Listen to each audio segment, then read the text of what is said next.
আসসালামু আলাইকুম প্রিয় দর্শক, কেমন আছেন সবাই? আশা করি ভালো মন্দ মিলেই আছেন। আর দেশের যে অবস্থা বর্তমানে, শাটডাউন প্লাস পাশাপাশি কারফিউ চলতেছে। বর্তমানে আন্দোলনকে কেন্দ্র করে সহিংস রাজনীতিকভাবে আন্দোলন ছড়িয়ে পড়েছে। স্বাভাবিক একটা ছাত্র আন্দোলনকে রাজনৈতিক পর্যায়ে নিয়ে যাওয়ার চেষ্টা করতেছে, ভাঙচুর সব কিছু হচ্ছে। এখন পরিশেষে বলা যায় যে সমস্ত ভোগান্তি কিন্তু আমাদের সাধারণ জনগণেরই। এই যে আজকে 2 দিন যাবৎ ইন্টারনেট সেবা বন্ধ থাকাতে এখন এমন অবস্থা হচ্ছে যে ইন্টারনেট বন্ধ থাকার কারণে অনেক কাজ ব্যাহত হচ্ছে। বিশেষ করে আমরা সাধারণ জনগণ যারা এই যে বিদ্যুতের মিটার আপনারা দেখতে পাচ্ছেন, এই যে বিদ্যুতের কার্ড রিচার্জ করা যাচ্ছে না, ইন্টারনেট নেই বিধায়। শুধু বিদ্যুতের কার্ড নয়, সাথে আপনার ওয়াসার যে পানির কার্ড সেটাও রিচার্জ করা যাচ্ছে না। বিদ্যুৎ এবং ওয়াসার পানির কার্ড রিচার্জ করা যাচ্ছে না, সেটা একমাত্র ইন্টারনেট সেবা না থাকায়। তো এই যে আমাদের জনভোগান্তি, মানে এইটা দায়ভার কে নেবে?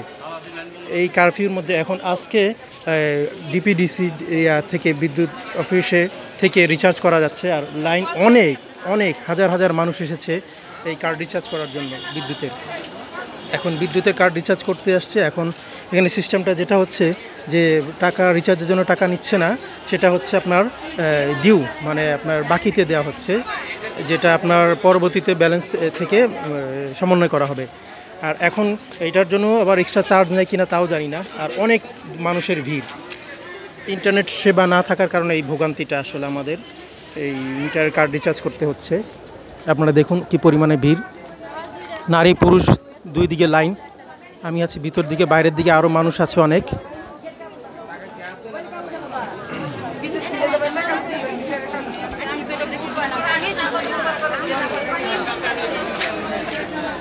অনেক ভিড় দেখতেই পাচ্ছেন আপনারা।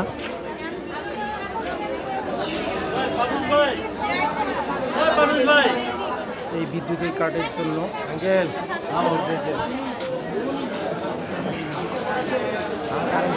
কারণ সাধারণ দোকান থেকে রিচার্জ করা যাচ্ছে না, যার কারণে এখন এই বিদ্যুৎ অফিস থেকে আমাদের রিচার্জ করতে হবে।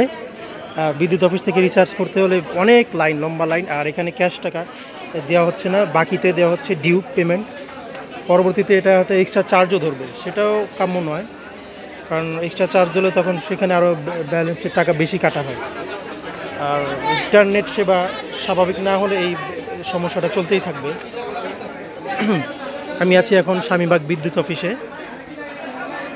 শুধুমাত্র ইন্টারনেট সেবাটা ব্যাহত হবার কারণেই এই প্রবলেমটা হচ্ছে।